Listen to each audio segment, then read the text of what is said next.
viewing it as a sort of get rich quick or even get rich slow scheme is a risky business. I think going into it because you're passionate about the product, you want to build something, you're up for the creative challenge, and you can shoulder the risk. No one could have told me not to do it. Welcome to this week's episode of Wealth Talk. My name's Christian Rodwell, the Membership Director for WealthBuilders, joined today by our founder, Mr. Kevin Whelan. Hi, Kevin. Hello, Chris. Good to be with you again. How was your little jaunt to Ibiza?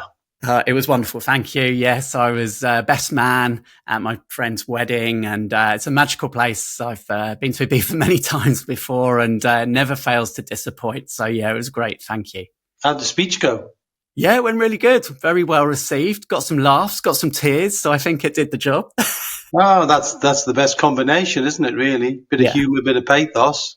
Good on you. It was good. And you were out and about, weren't you, yesterday? A couple of weeks ago, of course, we interviewed Nick James, the CEO of Expert Empires. And this weekend is his big event in London. Yes, it was. I went for a day just to really experience what the event was all about. They sent me a ticket, which was kind of them, and it was a packed audience in London, maybe 400 people, maybe more. I didn't count them; there were so many, but packed full of good information, some really powerful other speakers. Actually, some overlapping with wealth building, like buying a business, and it was just a really interesting event to see so many people desperately trying to do better.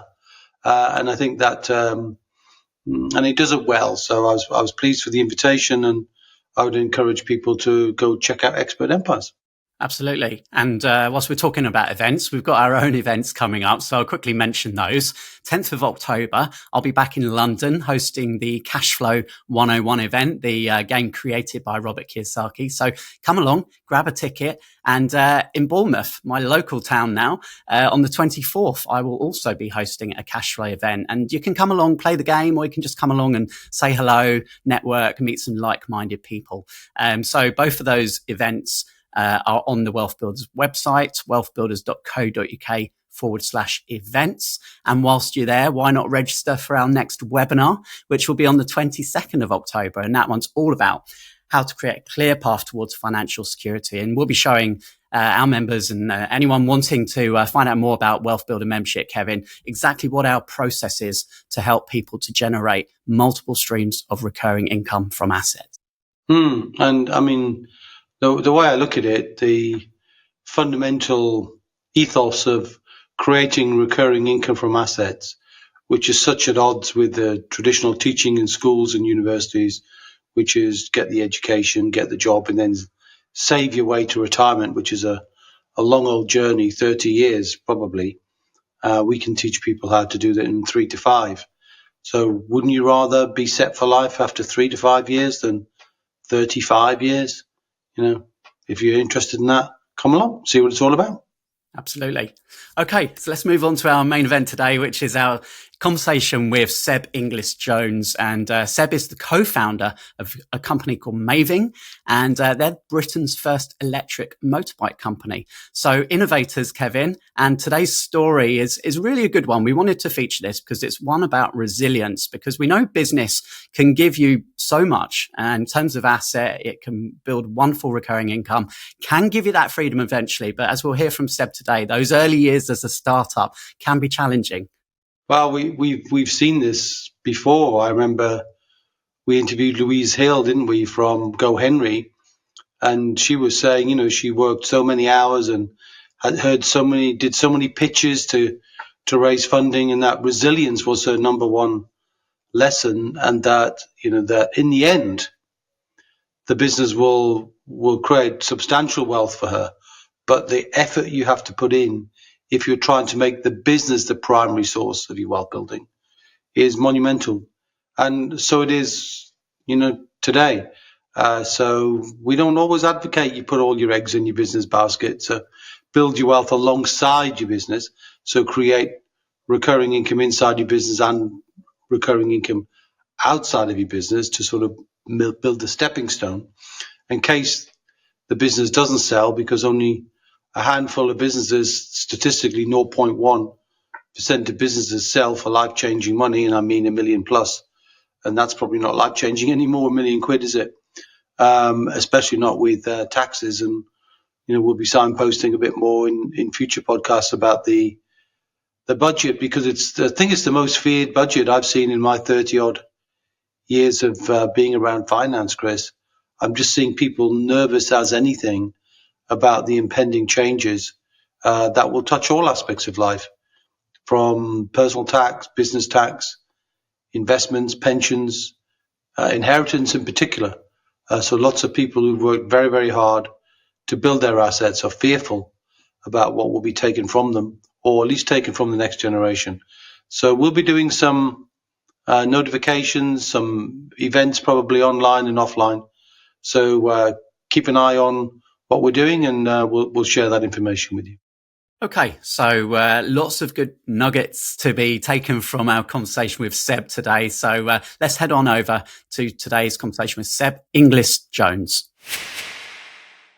Okay, I'm pleased to welcome Seb Inglis-Jones, the co-founder of Maeving, Britain's first electric motorbike company. Seb, it's great to have you on the Wealth Talk podcast. How are you today? I'm very good, thank you. Pleasure to be here. Thank you for having me on.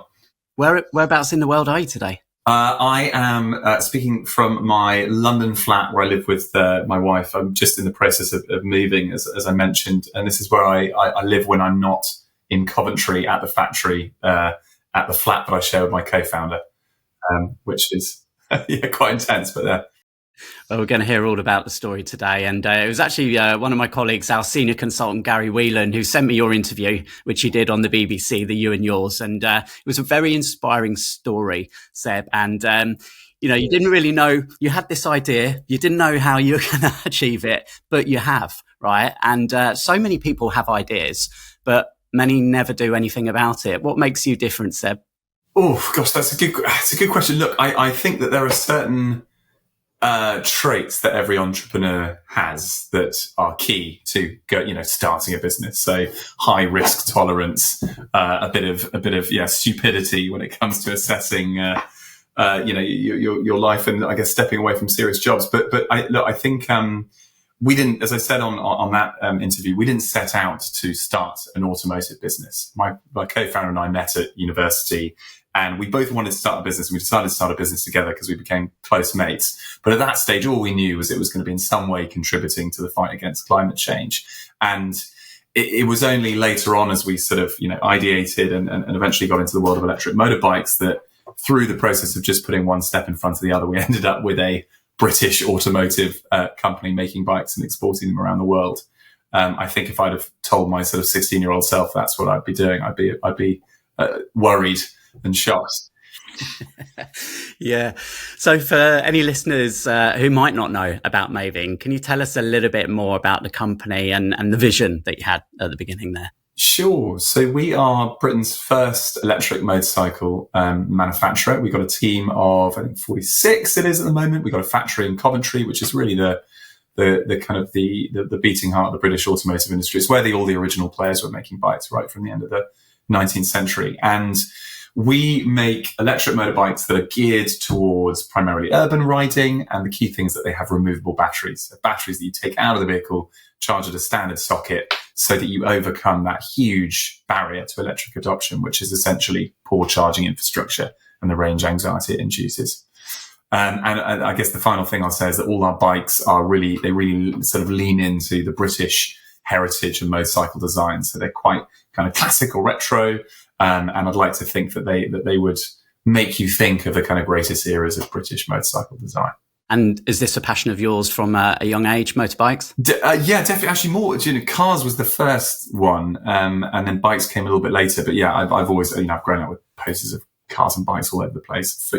Fanatic watcher of Top Gear and Chris Harris before he joined later Top Gear, but actually bikes, as I said, it was more cars. I love driving, but bikes was slightly more of a practical consideration. It was the realization later in my life that if you were to switch sort of, crappy public transport, I had a job that I got in Slough, and I had to commute on a bicycle to Paddington, train from Paddington to Slough, company shuttle bus. It took about an hour and a half.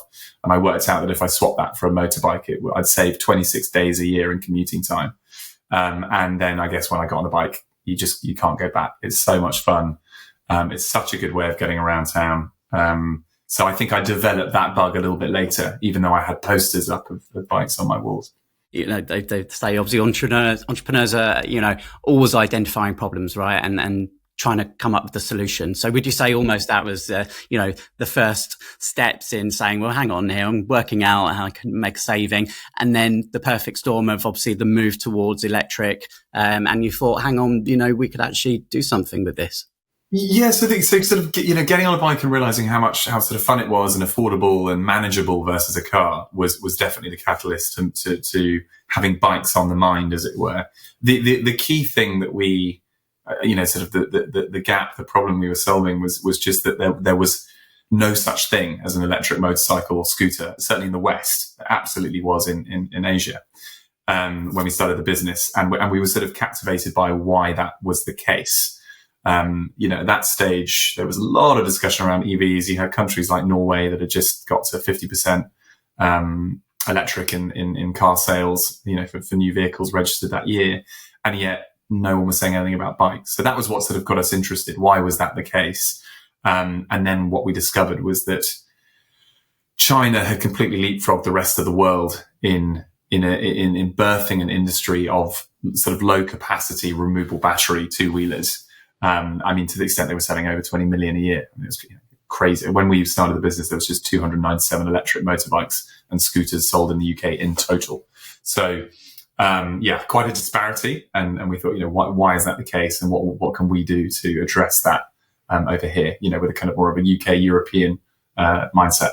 Yeah. And what year are we talking about there, Seb? So, it's interesting. I mean, it's 2018 that we incorporated the company, but it was only sort of just over 4 years ago that we brought on the first members of the team. So there was a sort of preamble to the business as it looks like today, where we considered importing a Chinese bike. We considered all sorts of things that didn't ultimately work out before going, right, we'll do this ourselves. We'll raise money, we'll build a team, and we'll develop our own products.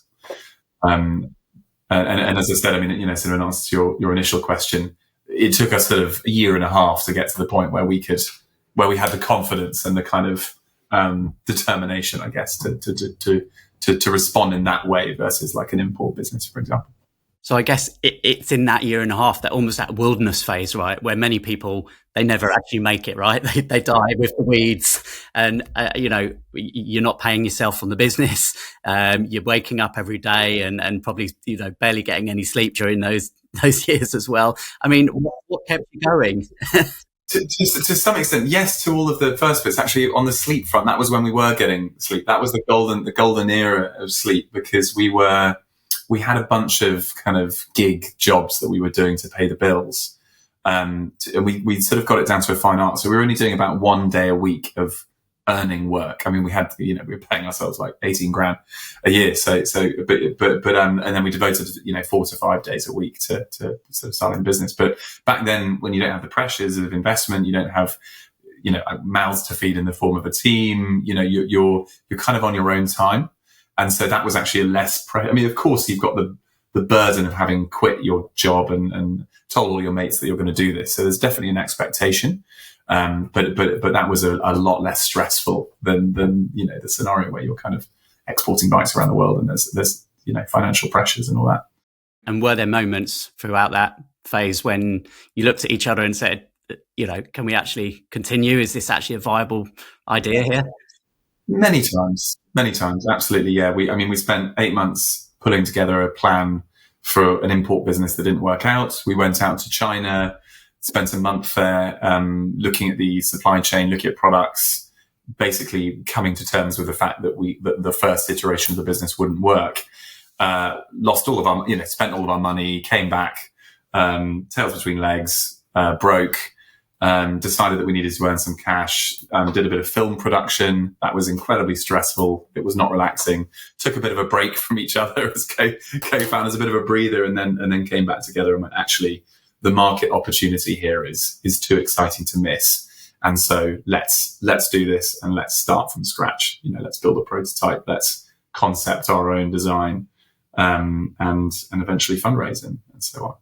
So yes, there was the graveyard of almost leaving it, So can we just fast forward to today and give some context then? So obviously where you were back then, where things are today, and then we'll go back and we'll fill some of those gaps. There's lots and lots of questions that I want to ask you about those, those steps. Yeah, so we're now the sort of best-selling player in the UK with a good market share. We just won the industry award from MCN for the best urban electric, beating the likes of Kawasaki and BMW.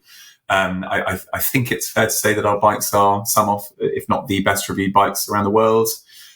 Just moved into a factory at the end of last year where we can produce up to about 11,500 units. So we're, really kind of ramping up. I mean, in some ways that might sound like quite a small, number of units, but it's quite a nascent market at this stage. Although in low power, the government has mandated that we switch fully to electric by 2023. So there will be a big seismic shift. As I said, team of 46, and we just expanded very recently into the US and France and Germany, and have ambitions to expand beyond that next year. And grown about 300% in terms of revenue versus last year. So we're in the growth stage now. And I think thanks to our incredibly experienced team, and we can come onto that, because that's really what's behind the business success. I think we're well positioned to sort of, lead the charge in other markets. And was it 2033, the switch to electric? Is that the date? 2030 for low power, for sort of 125cc and below. It's kind of a particular category within the motorcycle market. Yeah. And who is your avatar, your market? So just talk us through the spec of the bikes. And obviously the key thing here you said is the removable battery. So, how does that actually, affect people day to day in terms of cost and recharging? Yeah, sure. So we have, so just to sort of run through our bikes, we've got a kind of, entry bike, which is geared entirely towards urban riding, top speed of 45 miles per hour, range of 80 miles. You're great when you're in a city, but obviously not doesn't make as much sense if you're in a kind of suburban or rural environment. Then we've got, and that price starts at around 5K. Then we have our latest bike, which has sort of twice the power, top speed of 70 miles per hour, 80 miles still of range. It's called the RM1S. First bike's called the RM1. That one's called the RM1S. And they both come with lots of storage, both come with the ability to charge your batteries off the bike. So just to sort of put that in context, the way that people tend to use them is that they'll be riding around sort of city all week. It'll give you about a week's worth of the average commute. And then on a Friday, you'll kind of take your batteries out and you'll charge them overnight in your flat, or you'll charge them at the office or in a cafe. But most people just sort of charge them overnight at home. And so you don't have that range anxiety thing where you're kind of worried about where you're going to find a charging station and trying to sort of plot that into your day. Because you can charge any 13 amp socket is a charging opportunity.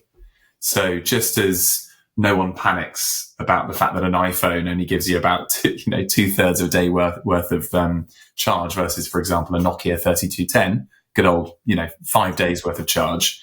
The thing that's changed is our charging habits. And in a similar way, if you're able to turn every socket into a charging opportunity, you just reduce that range anxiety considerably. And, storage is something that you mentioned where you've got the petrol tank, right? You now got lockable storage there. Absolutely. Yeah. It's one of the key things that sort of differentiates scooters and makes them so popular for commuters, is that you've got that lockable storage under the seat. And where we've got 10 litres of lockable storage in the tank. So you can put, change of clothes, your charger, your chain, your cover, all of the sort of accoutrement of riding, which is just, it just makes it really practical. Yeah. And when did you first launch the first bike to the market? That was April 2022 was the RM1. And then we launched the RM1S in September last year for delivery this year. And in those 2 years or so, based on user feedback, have there been any major, changes, iterations that perhaps you didn't think of initially? Well, I mean, I suppose from yes, insofar we had a lot of people who we're lucky that we have a really kind of positive and engaged customer base. We've got the sort of riders forums, and we get some really nice comments, but we also had people who wrote in and said, look, we love what you're doing with the design and the kind of ethos, I guess, on the first bike, but please get back in touch with us when you make a bike that can achieve highway speeds. Because I live, just outside a city centre, or I live in a kind of rural area and I want to use the bike for going to the village shop. Just other use cases beyond the kind of central city use case that we developed the first bike for. And that's what fed into the RM1S, and that's a completely different bike in terms of the power and the feel that it gives you. Also with that bike, you've got the option of charging it on board as well. So you can plug the bike in directly. So if you have a garage or you have a sort of obvious opportunity to plug it in, it just gives you that optionality to make it easier for the consumer. Okay, let's go back then to those early days. Funding is one of the big areas where many new businesses fail. How did you fund the initial early? Did you work with investors at all? Yeah, so we did a kind of tiny, and by tiny I mean like 25k kind of family and friends round, just to give us the money to build the initial prototype. So we worked with a great industrial design company called Bang Creations, a very small company in Hazelmere, to basically go from kind of the concept sketches that I'd done in a very basic form and the powertrain that my co-founder had spec'd, and a kind of briefing document to what they call the works like, looks like prototype. So that's something that a kind of first stage concept bike. If you were to actually kind of pop the hood and look into it, you'd find a mess of wires, but from the outside, ostensibly, it looks like the finished product. Or we thought it did. When I look at it now, I think it's a couple of steps behind where I felt it was at the time. You could ride it and you could get an impression for what we were trying to create. We then took that on a kind of roadshow to VCs and angel investors to sort of pull together our first proper round. And we started that a month before COVID. We got probably about £1 million on the table, and then all of that was taken away when in March, when everyone kind of woke up to the reality of COVID, and investors were just like, look, we're on pause until everyone works out how serious this is and what the implications are.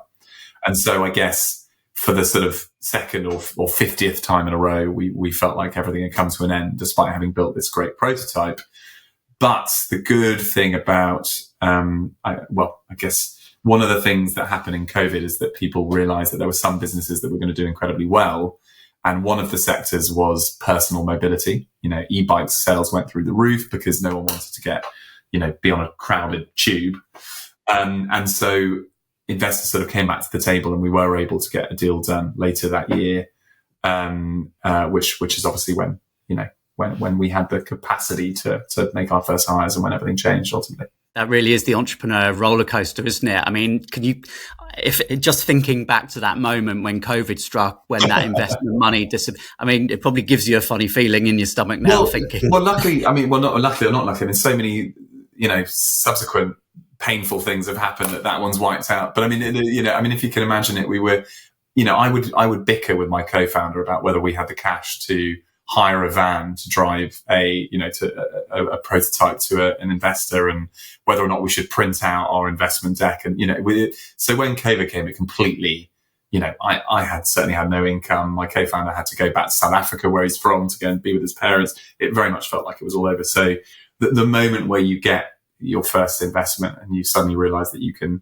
properly fund this dream that you've had for a long time is magical.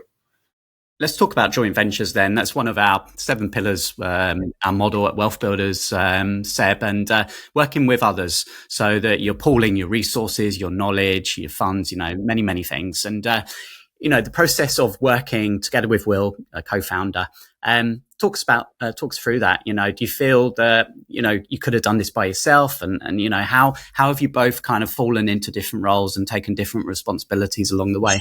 Yeah, no. So absolutely not. Could not have done it on my own. I think Will and I both feel that we each are half of a CEO, and between us we make one reasonable CEO. I'll let other people be the judge of that, but no, we couldn't. So I think that there's a couple of elements to that. One is just the sort of resilience that you need to keep going when things are tough. And if you have someone that you can kind of bounce ideas off and who can pick you up when you're feeling low, it's really, really helpful. I wouldn't start a business on my own. I would instantly look for co-founders.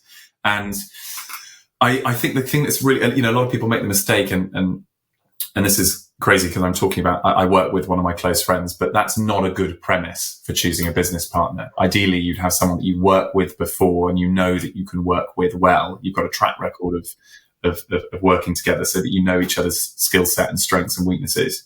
But it just so happened that we managed to sort of survive despite that, because we sort of trust each other implicitly. Will has a background in finance. He worked at KPMG, then Greenhill Investment Bank. He worked in sort of as an accountant, then he went into M&A, and I went in various sales and marketing roles across 2 tech startups, and then in the world of fast-moving consumer goods at sort of bigger companies like Reckitt Benckiser and Danone. And so we had this natural division of responsibility. Me more on the kind of product vision and the sales and marketing side, him more on the finance and the kind of maybe the detailed operations. But we make all of our decisions together. The thing that unites us is an ability to sort of debate and arrive at a positive conclusion, irrespective of our biases and our thoughts going into the discussion.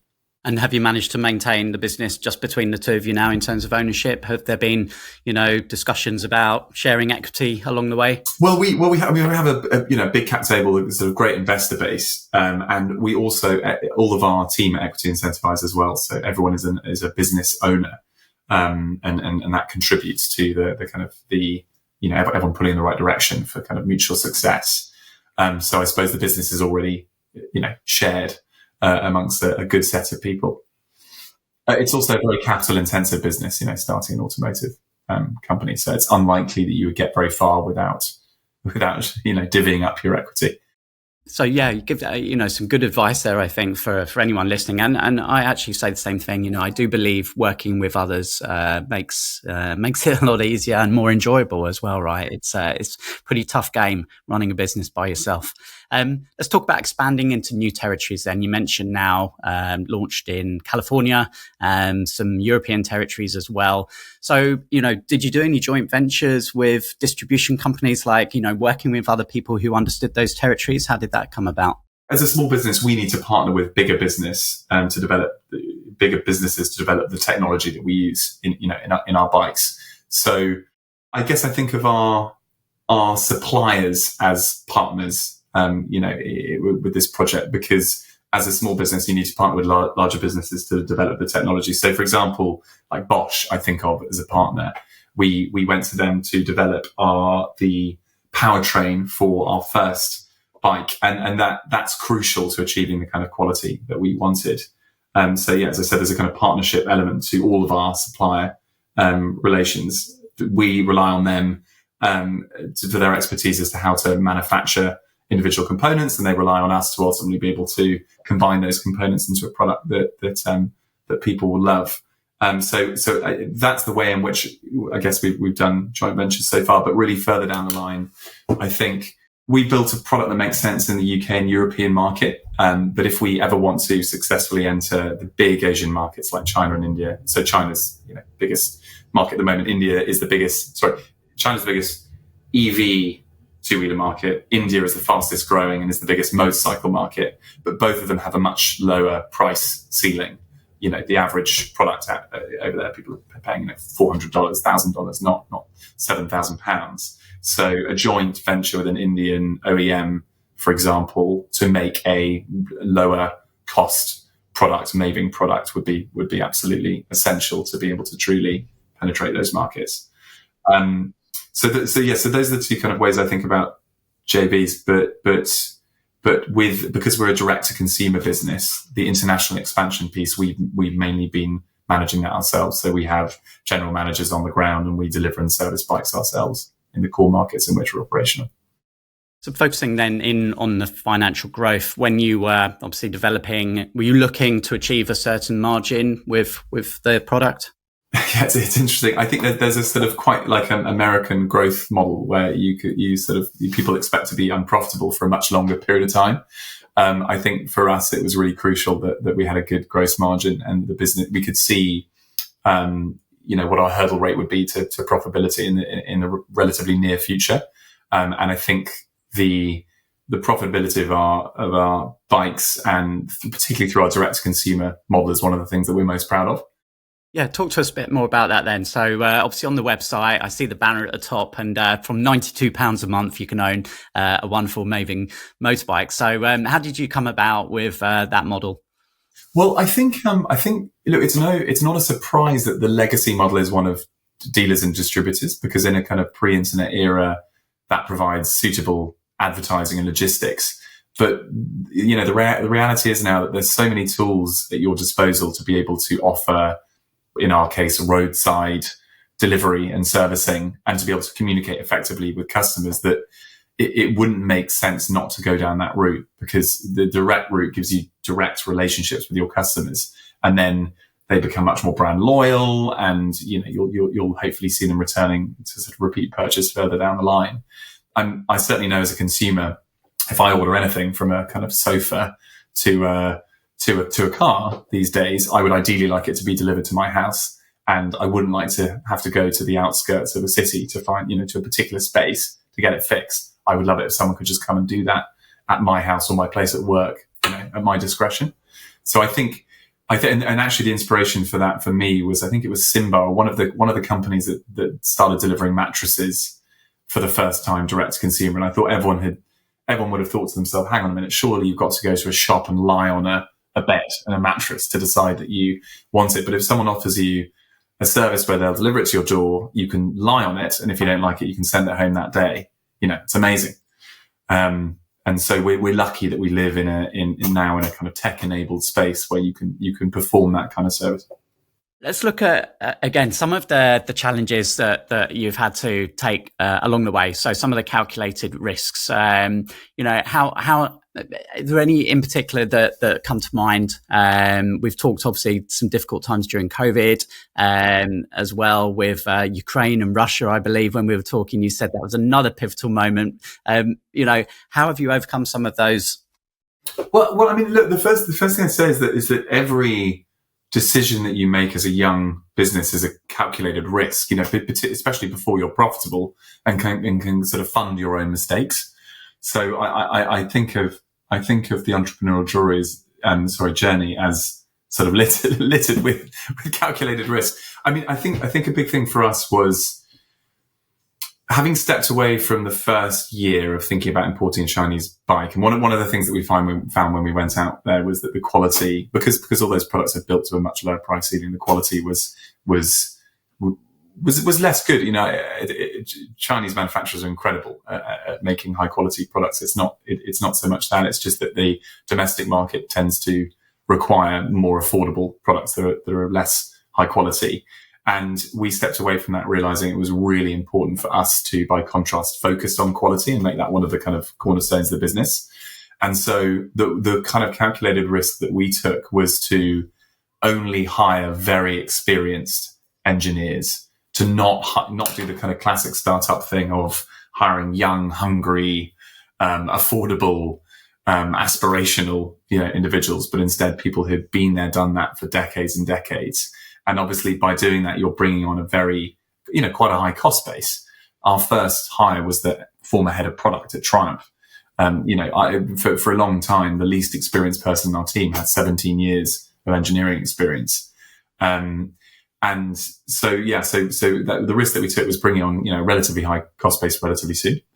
And then also there are various ways in which you can kind of bootstrap an automotive product. You can use this facility called the MSVA, the Single Vehicle Approval Authority, to basically approve each individual vehicle to make it road legal.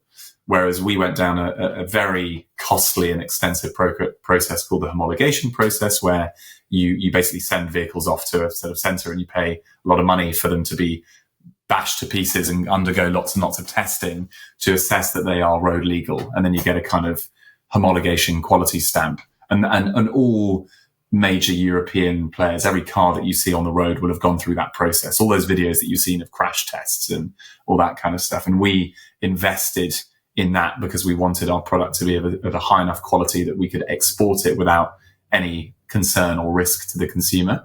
And both, the experience hires and the homologation, you know, that's a big step to take as a young company that's yet to prove the concept with, you know, sales volumes.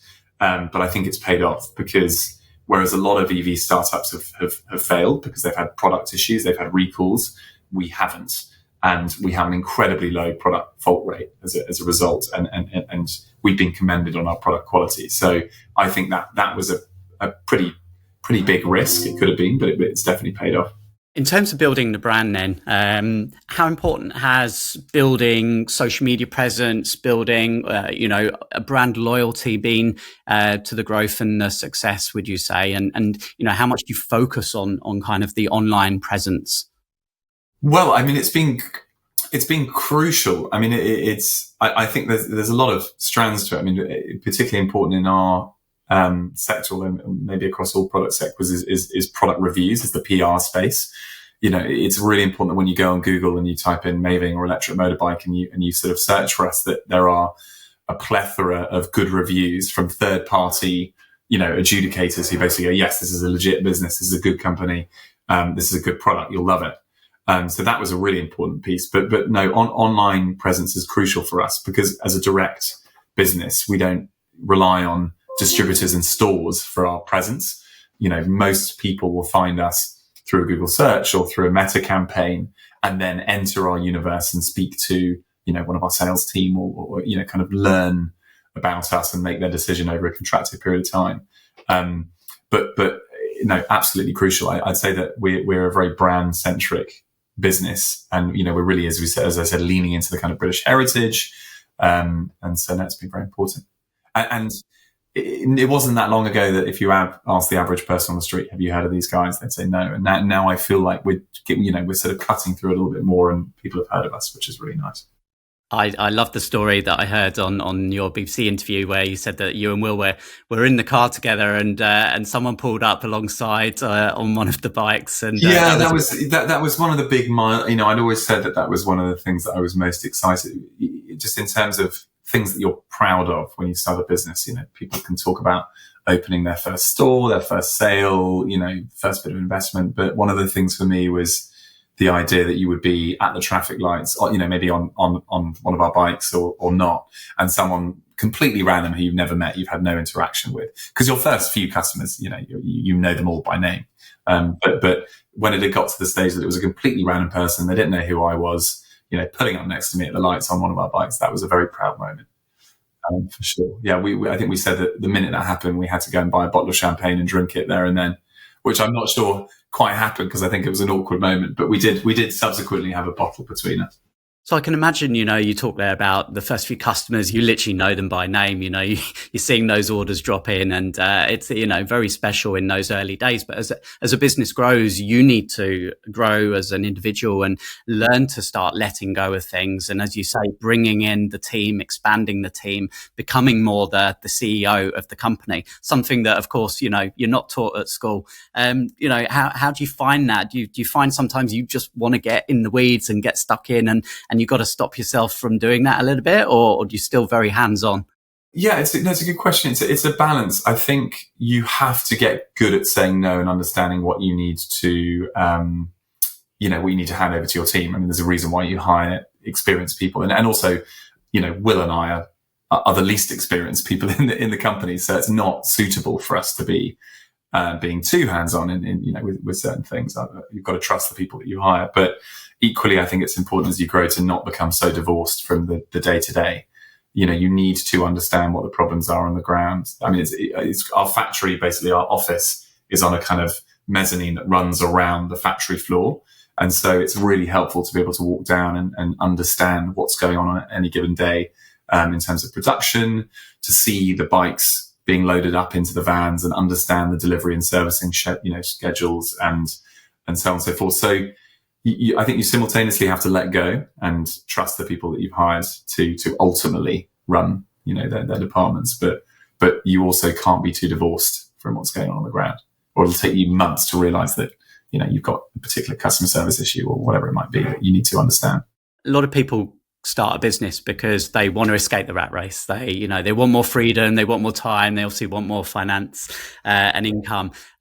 It feels like that perhaps wasn't the driving force for you at the beginning, Seb. There was a bigger mission, there was a passion, and you got into it. But, looking at now being a business owner, do you feel like this now is giving you the opportunity to enjoy more further down in life, now that you're building an asset, and hopefully at one stage, that asset will be able to generate profits without you necessarily needing to be there?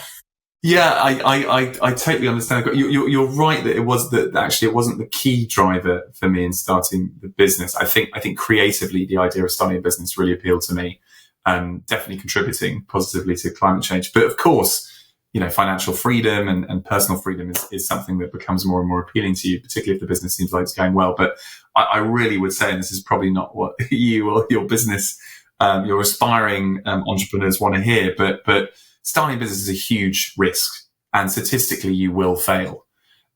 So yes, it's true that if it goes well, there's no better way to sort of generate considerable wealth and to give yourself financial freedom eventually, but the odds are not in your favor. And the thing I can absolutely guarantee is that whilst you're in it, you're sort of in the weeds, and whilst you're really growing it, you definitely will not have personal freedom. I think a lot of people equate being a boss, being your own boss, to personal freedom. That's not the case at all. It gives you an overwhelming list of responsibilities that, tie you to your desk at times when you wish that you could be, spending time with the people that you love in your life, and so on and so forth. So I think you need to go into starting a business with your eyes open. And it's a huge risk. But the reality is, if you've got the blood of an entrepreneur in you, you will have a high risk tolerance. And there'll be nothing that I nor anyone else can do to deter you. So it's self-selecting in that sense. You will have complete self-belief. And I know that if Maving continues to be a success, in addition to sort of personal and financial freedom, it will be I'll have a tremendous sense of achievement and fulfillment from it. Building something from the ground up that I can be proud of, and seeing products in customers' hands that they enjoy. Sorry, yeah, a bit of an amble there, but I think that viewing it as a sort of a get rich quick or even get rich slow scheme is a risky business. I think going into it because you're passionate about the product, you want to build something, you're up for the creative challenge, and you can shoulder the risk. Possibly because you're young and you don't have 5 mouths to feed, and so on and so forth. But as I said, yeah, you if you want to do it, you'll do it, irrespective of what I say, for sure. No one could have told me not to do it. In terms of diversifying, so a lot of business owners, obviously, it's all consuming, right? You're focused on your business day in, day out. As you start to generate profits, and you're able to start to pay yourself a bit more, are you thinking about diversifying, taking some profits, putting them into other areas, other assets at all at this stage? I think yes is the short answer. I mean, I guess I've been so focused on getting this business off the ground, alongside my co-founder, that I'm nowhere near thinking about that. But yes, eventually, certainly. I think as you get older, and certainly as you develop more responsibilities, if you start having kids and that kind of thing, you don't want all your eggs to be in the same basket. And I think that there's also a risk of thinking that a business, it might be going well in years 1 to 5 or 5 to 10. Something terrible like COVID could come along and, and cause a problem in years 10 to 15. So I think diversification as you mature and as the business reaches a level of security is obviously a good idea. Sure. Even within the business now, diversification in terms of revenue streams and income, we talk a lot about, if you can have a high degree of recurring income in a business, repeat customers, that's a great thing to have. Is that something you thought about at Maving? So yes, in terms of repeat income and kind of level. So not in terms of diversification of different sort of products and verticals and categories. We'll always want to be pretty like myopic in our focus in who we're trying to make bikes for. But for example, introducing a stronger American market to iron out the seasonality of our products. At the moment in Europe, bikers ride between March and October. And that, you don't want a seasonal business like that, particularly when a lot of other businesses really pick up over Christmas. And so having the, Southern California, Florida, places like that, sort of flattening that curve is really, really helpful. As I said, the direct-to-consumer model encourages repeat purchase because you have that direct relationship with your customer. So your sort of lifetime value goes up, which is really, really helpful. Servicing for us is a profit center. So again, being a direct-to-consumer manufacturer means that we have a servicing model, which again will become more and more of a kind of revenue generator as we grow. But but yeah, so I think it's more, that's the way in which I think about diversification as opposed to sector adjacent moves. In terms of cars, electric cars, you could say Tesla obviously being one of the leaders at the forefront there. Did you look at them? Did you look at the way they use apps to control things, to be able to contact you for servicing, and any ideas that were brought across, not just from them, but from obviously... Totally. So I think the first distinction I would make is that we very specifically made our bikes sort of simple and not too techy. I think for me, the reason that people like bikes is because of the simplicity and the engagement with your surroundings, unlike being in a Model Y with sort of heated seats or cooled seats and climate control and all, sort of things like that. So all of our tech is quite kind of background. We do have an app for GPS for theft recovery, for example. It also gives you telematic data and that kind of stuff. And we're looking to move our sort of servicing communications and our customer interaction into that space eventually. And that's where the inspiration comes for sure from the likes of Tesla. And there's lots of other companies as well that are doing that well, but not in a sort of high tech, tech intrusive way. I think more in terms of facilitating good customer relationships, for sure. Yeah, and that's reflected in the design to some degree, isn't it? You still got the old school retro style to the bikes. Yeah, it's interesting though. I think the old school aesthetic. It's we have it. We're not allergic to tech. Whether it's things like the sort of drop-in connector that makes the batteries really easy to use, or as I say, that app, or the way in which we interact with customers, I think that's all quite tech-enabled. And there's certainly bits of tech that we're going to introduce in the future in order to do some interesting kind of innovative things with our products. But I think it's just more that it's a slightly more sort of background, approach. So I think you said at the beginning there were 297 electric bikes sold in around 2017 to 2018. Is that in right? UK in total, yeah. Yeah. What was the figure last year, Seb? So last year, so now I think it was about 4,000. Yeah, about 4,000. It's kind of at 4,000. I mean, France has broken through the 10,000 barrier. India is growing at an outrageous rate. I mean, basically there's two stories. There's the kind of Asian story and there's the UK and European story. And unfortunately, the UK is dragging its heels within that. So, look, I mean, the way I look at it is there's a huge amount of headroom for growth, which is encouraging. Absolutely. And being the first, it always puts you in good place. Do you constantly kind of looking around at, well, who else is creeping into the market? And, how do you focus on that, or do you just focus on being the best that you can be? Well, we focus on in terms of market research for informing products going forward. It's always interesting to see what competitors are doing, but it's also, you've got to be careful not to get too scared by other startups, particularly in the hardware space. When we in the first 2 years of our starting the business, we'd be terrified every time we saw a new electric motorcycle startup rear its head.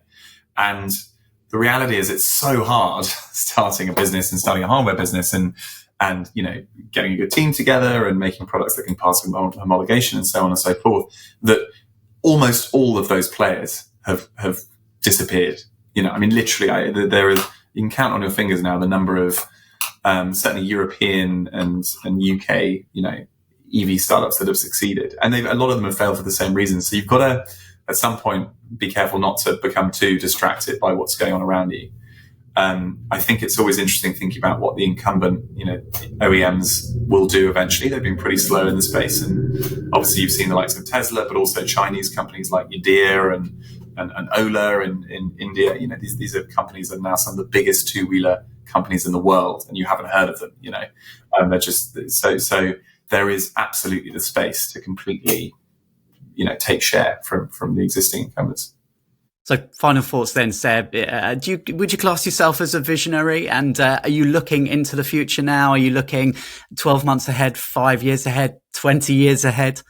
Oh God, it feels very, I don't think I'm too British to say that I'm a visionary. I think you have to, in order to start a successful business, you've got to sort of nail your colours to a mast in terms of a vision of what you think is going to happen. I believe that two-wheelers will play a huge role in the future of urban travel. And that's why we've started this business, and that's why we've geared our bikes towards urban travel and champion removable batteries. I certainly have a view as to what I think the next 10, 20 years of kind of EV development in the space will look like, what will and will not happen. And we have a product pipeline that is geared towards riding that, that transformation.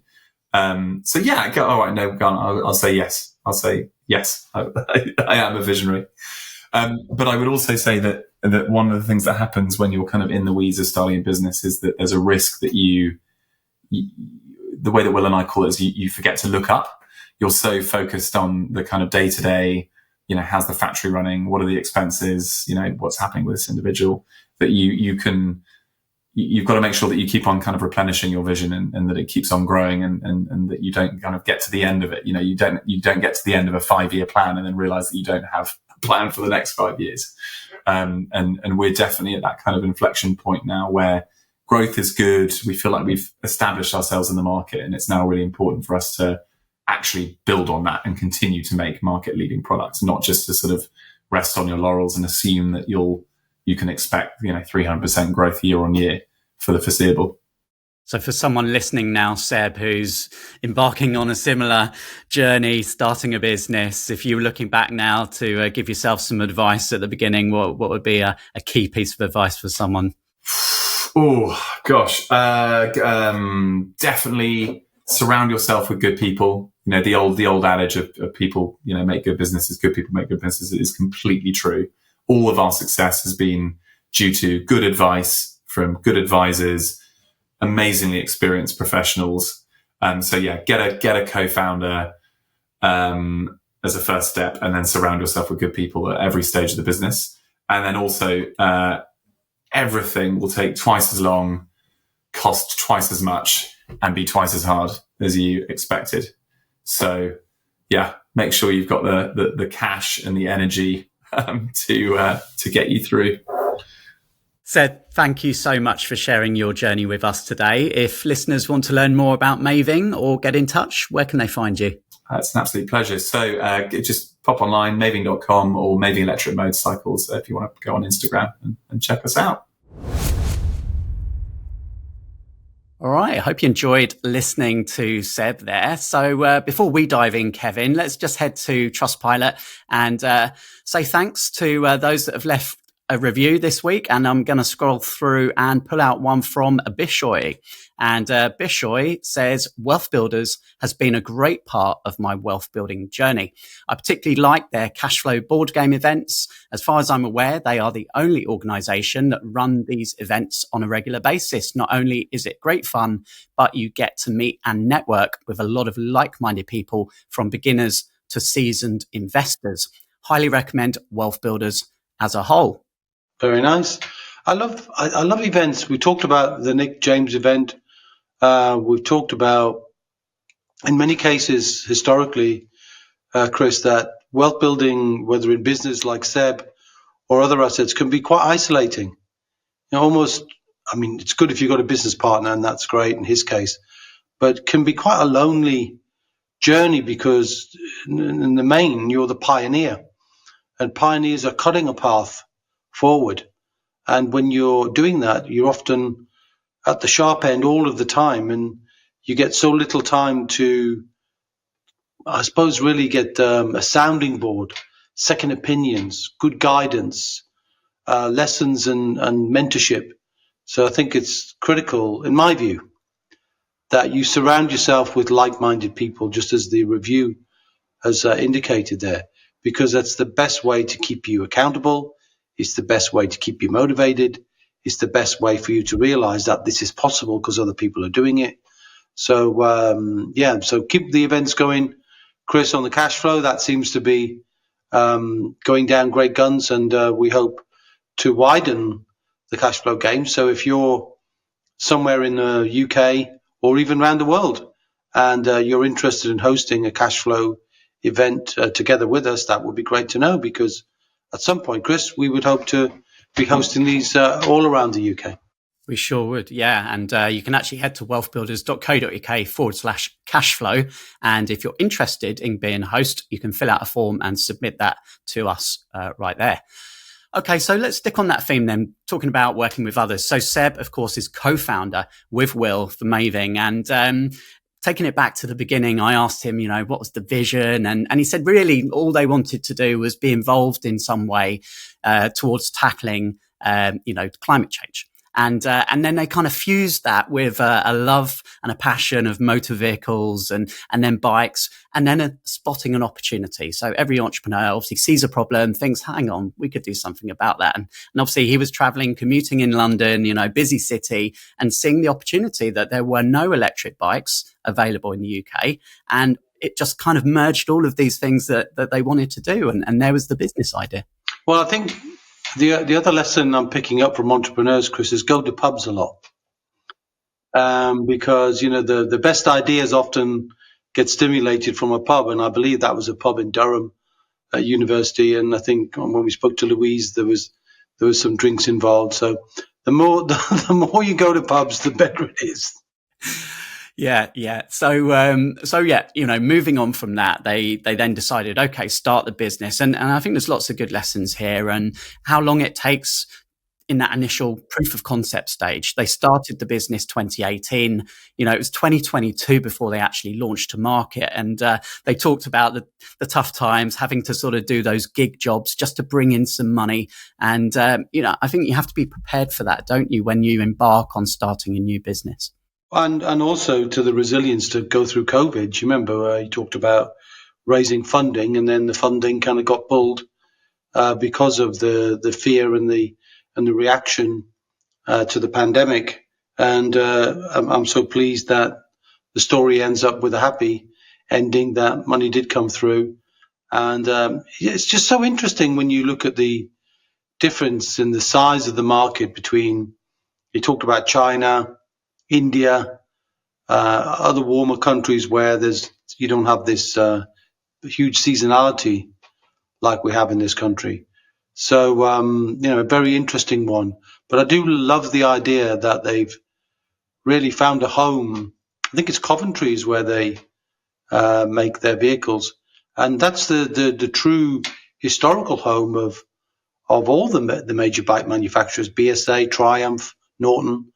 Anybody who follows bikes will know that so many engineers and experts are in that Coventry area. So, and that tradition, I love the idea of the modern, working towards climate change and making vehicles that typically deal with an average commute for a week, which is somewhere around about the 12 miles a day, I think, if I remember the stats.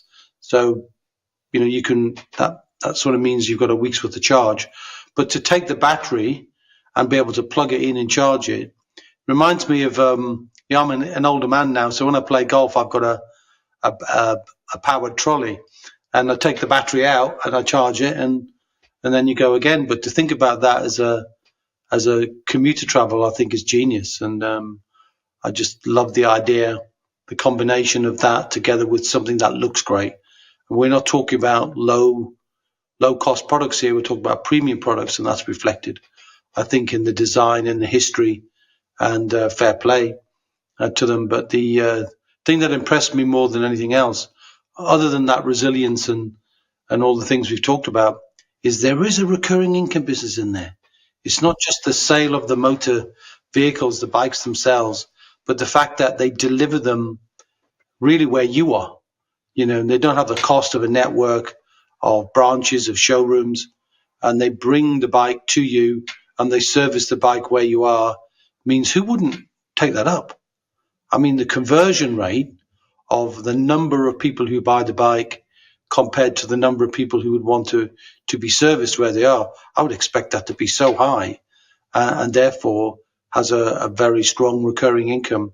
And if you can do that in a business, then your business is worth infinitely more when you come to sell it. So, good luck to Seb with that one. It's just a combination of brilliant ideas all wrapped into one, which is why I think it was a good one for you, Chris, to found and to pull out and to share the wealth lessons that are still to be made by them, but they're definitely on the right track.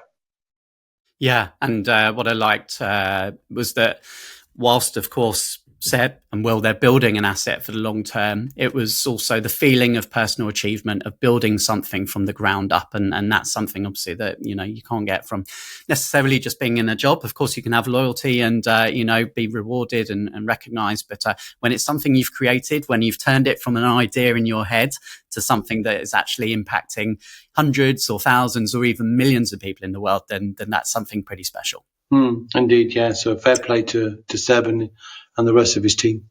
Yeah, well done. Hope you enjoyed today's episode. If you did, and someone, perhaps they're a bike enthusiast, they'd like to hear that story, hit the share button and send that to somebody else. We'd really appreciate that as we continue to build our brand and spread the name of Wealth Talk across the globe, Kevin. And on that note, we should sign out for today, but we'll be back same time, same place next week. We will indeed. Until then, as long as you don't go to Ibiza again, I'll see you.